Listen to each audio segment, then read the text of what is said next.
Bom dia, pessoal, tudo bem? Aqui é o professor Rogério aí, eu gostaria de desejar para vocês aí, pessoal do 8º ano, um forte abraço. Vamos fazer uma revisão aqui do nosso conteúdo de estudos amazônicos, tá? Beleza? Então, olha só, nas aulas presenciais lá no Girassol, nós abordamos a borracha, os processos de vulcanização, tá legal? Os benefícios que a borracha amazônica trouxe para a nossa região, aqui, a região norte do país. Falamos em relação à exportação desse látex para os Estados Unidos. Falamos em relação às melhorias com um período conhecido como Belle Époque aqui no nosso estado. Citamos para vocês o caso dos soldados da borracha, voluntários que foram trazidos aqui para nossa região, tá? Principalmente eles foram da mão de obra nordestina, tá? Que tiveram a opção de vir tirar o látex amazônico aqui. Então vamos dar continuidade aí no assunto aí. Acompanha para mim, por favor, esses slides aí para a gente fixar esse conteúdo.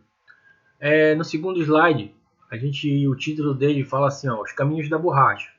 Então nesse slide aí a gente vai estudar o processo de exploração e transporte e como foi feito essa utilização do látex amazônico. Se a gente fizer um recuo na história, nós podemos pontuar uma característica importante, é que antes do descobrimento do Brasil, ou seja, do contato entre o indígena e o europeu, o índio nativo já conhecia algumas propriedades do látex amazônico, ou seja, foram derrubar a árvore, eu suponho que foram derrubar a árvore, e viram que com a derrubada da árvore produzia um leite que tinha uma propriedade elástica, tá? Então, quando encontrou-se as duas culturas, europeia e indígena, os europeus se depararam, principalmente os portugueses, se depararam com esse tipo de látex, essa particularidade dessa árvore, e ficaram impressionados, tá? Então, o que a gente tem que estar pontuando aí? Que muito antes, lá no século XVI, já as sociedades indígenas já conheciam a seiva extraída da seringueira, tá? Então, vamos pontuar aqui, por favor. Olha, acompanha comigo aí. A borracha teve um papel muito importante para a região norte do Brasil, com o aperfeiçoamento da técnica de vulcanização. A mesma passou a ser uma importante matéria-prima para a indústria mundial. O que a gente vai citar aí? Já foi falado lá na sala de aula com vocês que qual é o processo de extração? O seringueiro faz um corte, aqui é uma imagem aqui demonstrando aqui no slide, faz um corte na árvore e deixa com que essa seiva derrame aqui, ou seja, aqui nessa formatação aqui já é uma cultura atual, uma plantação atual que é uma próxima à outra. Mas nesse período aqui, do início da coleta, era uma seringueira afastada da outra, às vezes de quilômetros afastada da outra. Ou seja, o seringueiro passava o dia todo para colher esse látex. E o que acontecia? Esse látex era recolhido, levado, feito umas pelas, ou seja, umas bolas, depois transportado para Belém, para depois, posteriormente, exportado para os Estados Unidos, para a Europa, tá legal? Então, antes do processo da vulcanização, existia um grande problema. Quando essas pelas ou essas bolas eram transportadas para a Europa, que a indústria começava a tentar produzir os materiais que eles queriam, seja pneus, seja para a indústria cobrir cabos elétricos, existia um processo que ele perdia a viscosidade, ou seja, ou ficava muito rígida ou derretia a borracha.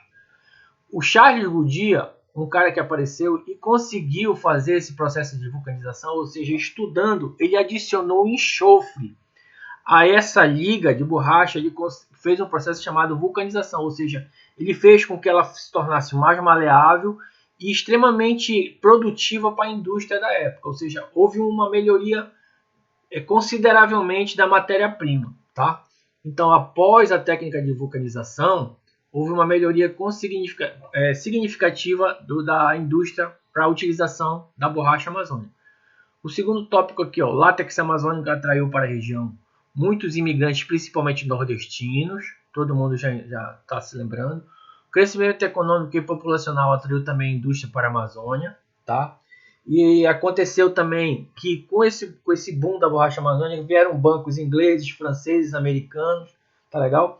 Existiu também uma grande quantidade de exportação de matéria-prima, ou seja, de lácteos. Chegou a ser exportado 40 mil toneladas de borracha aqui da região norte, tá? As seringueiras também eram bastante presentes na região, no estado do Acre, tá legal? Olha aqui, várias fábricas ligadas sobretudo ao setor de bens de consumo se estabeleceram nas principais cidades. Nós pontuamos lá na aula Belém e Manaus, que receberam bastante influência dessa situação. Não podemos esquecer que as atividades produtivas tradicionais, ou seja, a roça, a coleta das drogas, a pesca, a caça, não desapareceram durante o boom da borracha. Tá legal? Aqui, ó, o processo de exportação do látex. Para facilitar o processo de transporte da borracha e mercadorias compradas no estrangeiro, foram construídos portos em Belém e Manaus. O que foi isso aí, galera? É o seguinte, quando essa borracha chegava em Belém, tinha que ter uma estrutura física para receber, para carregar, e os navios que vinham da Europa eram grandes escalões, ou seja, eles não tinham condição de encostar aí. Então foram feitas melhorias, limpezas de canais, tá legal? Para com que essa estrutura dos navios chegasse aqui e conseguisse carregar e levar essa borracha para a Europa. Nesse período, ferrovias, tá legal? Uma imagem aqui de uma delas, foram construídas para facilitar o escoamento da produção. E uma delas bastante importante que foi pontuada na sala de aula e está sendo agora de novo, a madeira mamoré, tá legal? Uma importante via de transporte do interior da floresta amazônica para a região das cidades. Olha aqui, no terceiro, a borracha amazônica e ideias europeias.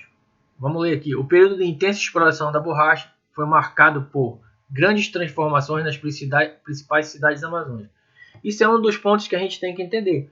Porque olha só, estava se exportando. Se está exportando um produto da região norte do Brasil, está entrando grana, está se pagando imposto e está entrando produtos importados de lá para cá. Quem foi que beneficiou com isso aí?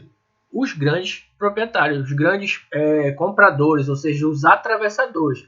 A gente tem que entender que o caboclo amazônico lá era explorado naquele sistema de aviamento que foi colocado lá na sala de aula. Quem não se lembra, sistema de aviamento, o cara ia lá, cortava, extraía, cozinhava o látex, fazia as pelas, levava para o barracão, todo mundo se lembra, e o dono do barracão explorava o seringueiro, ou seja, o cara ia lá comprar 1 quilo de açúcar, 1 quilo de café e ficava todo o tempo devendo, ou seja, nunca conseguia pagar, ou seja, o sistema de aviamento, beleza? Então, olha só, à medida que novas áreas foram sendo ocupadas, surgiram novos núcleos urbanos, ou seja, pequenos vilarejos começaram a se transformar em vilas com o movimento da exportação do látex, tá? A Belle Époque, que foi isso aí? Termo francês que se refere ao período marcado por construções urbanas de grande beleza. Tá aqui, eu trouxe para vocês uma grande casa desse período, palacetes, igrejas, praças, teatros. Um deles aqui, o nosso Teatro da Paz, construído no período da borracha, foi uma importante característica desse período. Tudo bem? E aqui, ó, no slide daqui que a gente está visualizando agora, soldados da borracha. Soldados da borracha. Que foram isso aí, professor? Todo mundo se lembra, quem não se lembra vai se lembrar agora, galera. Soldados da borracha. Durante a Segunda Guerra Mundial, beleza?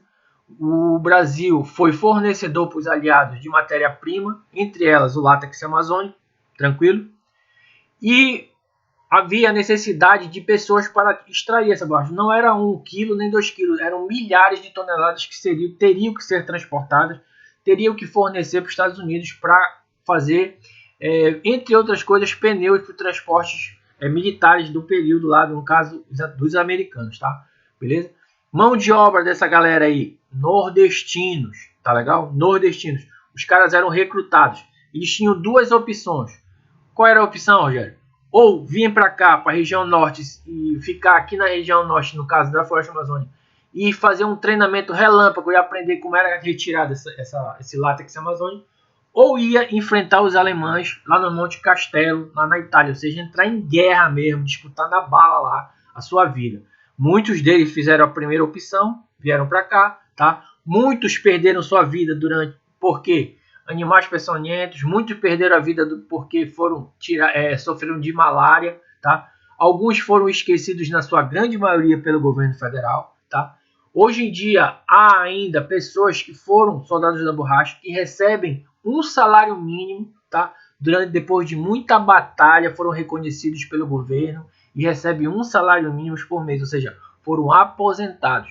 Vários não retornaram para o Nordeste, construíram família aqui na região Norte, tá? Hoje em dia existem vários traços de herança desse pessoal que foram soldados da borracha.